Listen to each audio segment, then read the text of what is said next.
The COVID-19 pandemic and the lockdowns that followed have had a devastating impact on the Australian economy and labour market in April 2023. In this section, we will explore how the health crisis, the global tensions, and the domestic challenges have contributed to the loss of thousands of jobs and the risk of a recession. First, let's look at how the pandemic has affected the economy. According to the latest data from the Australian Bureau of Statistics, the gross domestic product, GDP, contracted by 0.5% in the March quarter of 2023, after growing by 1.2% in the previous quarter. This was mainly due to a sharp decline in household consumption, which fell by 1.8%, as well as a drop in business investment and government spending. The lockdowns imposed in several states and territories to contain the spread of the highly contagious Omicron variant have reduced consumer confidence and spending, as well as disrupted supply chains and production. The tourism and hospitality sectors have been particularly hard hit, as travel restrictions and border closures have reduced domestic and international visitors. Second, let's examine how the global tensions have affected the economy. The war in Ukraine, which erupted in February 2023, has triggered a surge in oil prices and geopolitical uncertainty. The conflict between Russia and NATO has also increased the risk of a wider military confrontation that could disrupt global trade and security. Australia, as a close ally of the United States and a major exporter of commodities, has been exposed to these external shocks. The higher oil prices have increased the cost of transport and energy for businesses and households, while the lower demand for Australian exports, especially from China, has reduced the income and profits of exporters. Third, let's analyze how the domestic challenges have affected the economy. The Australian economy has been facing several structural problems that have undermined its resilience and competitiveness. These include high inflation, low productivity growth, skills shortages, housing affordability crisis, and environmental degradation. The inflation rate reached 7% in the year to March 2023, the highest level since 1991, driven by rising costs of food, housing, healthcare, and education. The Reserve Bank of Australia, RBA, has responded by raising its official cash rate 4 times since November 2022, from 0.1% to 1%. The higher interest rates have increased the debt burden for borrowers and dampened the demand for credit and investment. The productivity growth has been sluggish for years, reflecting weak innovation, low business dynamism, and inadequate infrastructure.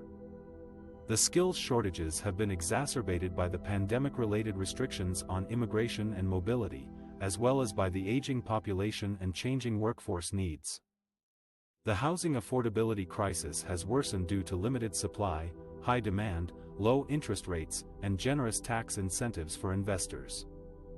The environmental degradation has been evident in the frequent bushfires, droughts, floods, and heat waves that have damaged property, agriculture, and biodiversity. All these factors have combined to create a dire situation for the Australian economy and labour market in April 2023. The unemployment rate rose to 4.5% in April 2023, up from 3.5% in March 2023. This was the largest monthly increase since May 2020, when the unemployment rate jumped by 1 percentage point due to the first wave of COVID-19 lockdowns. The underemployment rate also increased to 9% in April 2023, up from 8% in March 2023. This means that more than 1 in 8 workers were either unemployed or underemployed in April 2023. The job losses were concentrated in industries that were most affected by the lockdowns and the global tensions, such as accommodation and food services, minus 50,000 jobs, retail trade, minus 40,000 jobs, manufacturing, minus 30,000 jobs, mining, minus 20,000 jobs, and transport and warehousing, minus 10,000 jobs. The outlook for the Australian economy and labour market is bleak for the rest of 2023. Most economists expect a further contraction in GDP in the June quarter of 2023, which would mark a technical recession, 2 consecutive quarters of negative growth. The RBA has signaled that it may raise its cash rate again in May or June to contain inflation pressures. The federal government has announced a stimulus package worth $10 billion over 2 years to support households and businesses affected by the pandemic and the war.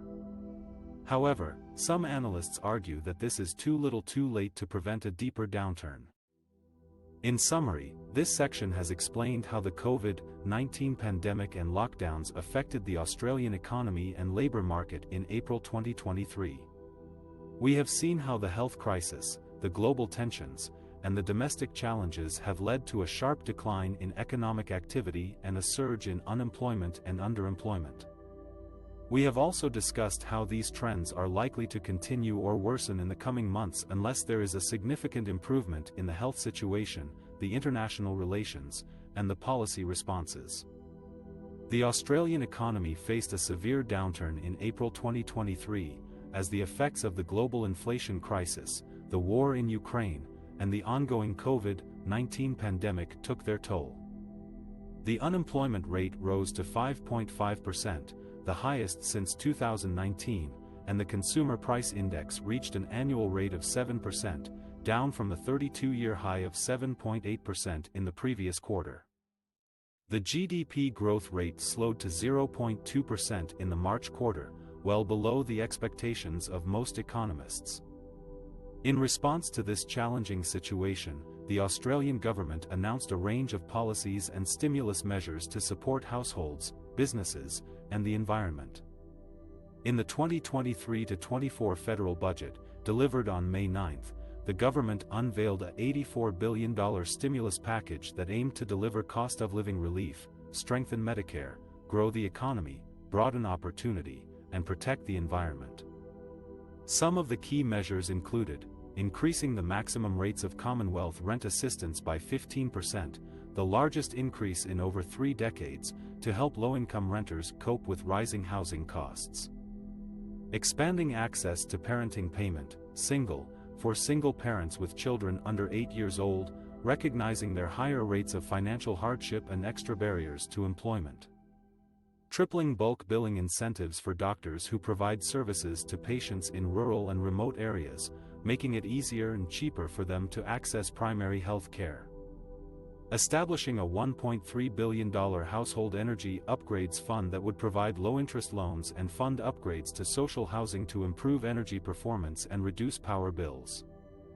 Accelerating investment in renewable energy through the Capacity Investment Scheme, which would unlock over $10 billion of investment in the grid and support Australia's transition to a low-carbon economy. Delivering cheaper childcare from July 2023, by cutting the cost of care for around 1.2 million families, making it easier for parents and carers, particularly women, to participate in the workforce and more children to access the benefits of early education. The government also amended its own legislation to give the Social Services Minister the power to make changes to the stimulus payments, including rates, means testing, eligibility, and residency requirements, under pressure from Labor and the Greens. This would allow more flexibility and responsiveness to changing circumstances and needs. The government claimed that these policies and stimulus measures would help cushion the impact of the economic downturn, boost consumer confidence and spending, create jobs and opportunities, and lay the foundations for a stronger and more resilient future. However, some critics argued that the government was not doing enough to address the underlying causes of inflation, such as supply chain disruptions and global commodity prices. Others questioned whether the stimulus spending was sustainable and prudent, given the rising public debt and deficit levels. Still others pointed out that some sectors and groups were left out or overlooked by the budget measures, such as aged care, tourism, education, and Indigenous Australians. The effects of these policies and stimulus measures on the Australian economy are yet to be fully seen and measured.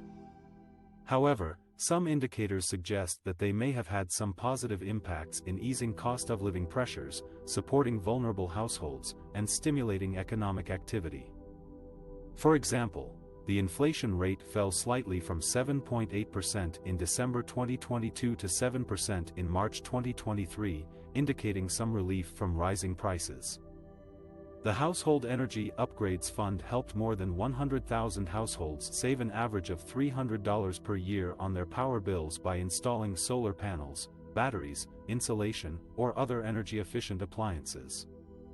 The Cheaper Child Care Scheme increased female labor force participation by 1.5 percentage points in July 2023 compared to June 2023, contributing to economic growth and gender equality. The Capacity Investment Scheme supported more than 20 new renewable energy projects across Australia, creating over 10,000 jobs and reducing greenhouse gas emissions by 15 million tons per year. These examples show that the government policies and stimulus measures responded to some of the challenges and opportunities facing the Australian economy in April 2023. However, they also highlight that there are still many uncertainties and risks ahead. The global inflation crisis is not over yet. The war in Ukraine could escalate further. The COVID-19 pandemic could resurge with new variants. The Australian economy will need to adapt and adjust to these changing conditions while maintaining its resilience and competitiveness.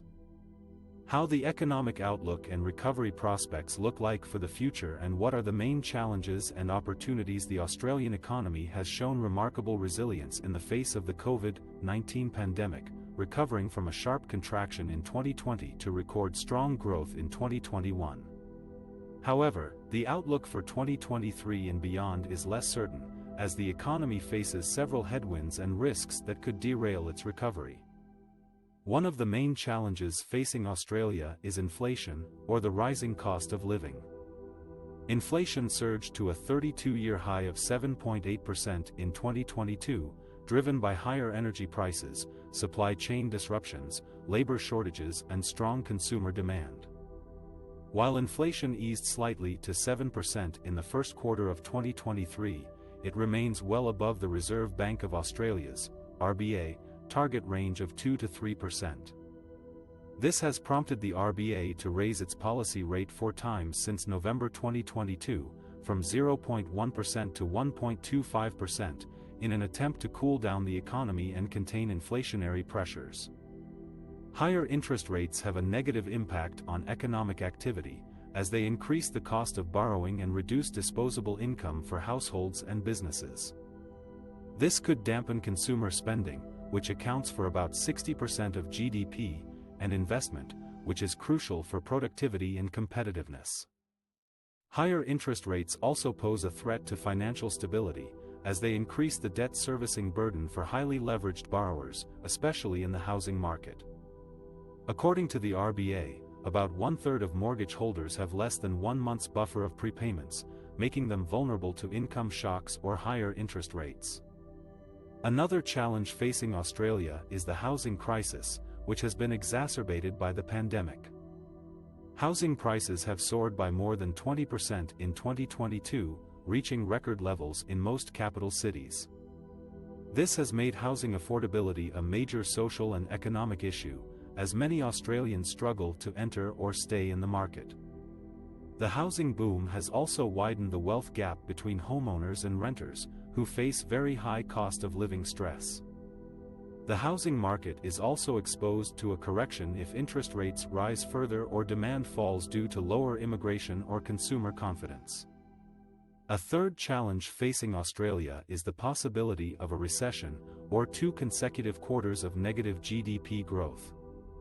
While this scenario is not KPMG's central forecast, it cannot be ruled out given the uncertain global environment and the domestic vulnerabilities. A recession could be triggered by a number of factors, such as a worsening of the war in Ukraine, which could disrupt global trade and energy supplies, a sharper slowdown in China, Australia's largest trading partner, a new wave of COVID-19 variants that could undermine vaccination efforts and public health measures, or a domestic shock that could dent consumer or business confidence. On the other hand, Australia also has some opportunities to boost its economic performance and resilience in the future. One of them is to diversify its export markets and products, reducing its dependence on China and commodities. Australia has signed several free trade agreements with other countries and regions, such as Japan, Korea, Indonesia, India, and the UK, which could open up new markets for its goods and services. Australia could also invest more in innovation and technology, developing new industries and sectors that could create jobs and value added. Another opportunity for Australia is to address some of the structural issues that have been holding back its potential growth rate, such as low productivity growth, skills mismatch, aging population and environmental sustainability. Australia could implement reforms that could enhance its human capital, such as improving education and training outcomes, increasing labor force participation and attracting skilled migrants. Australia could also adopt policies that could foster green growth, such as investing in renewable energy sources, reducing carbon emissions and adapting to climate change impacts.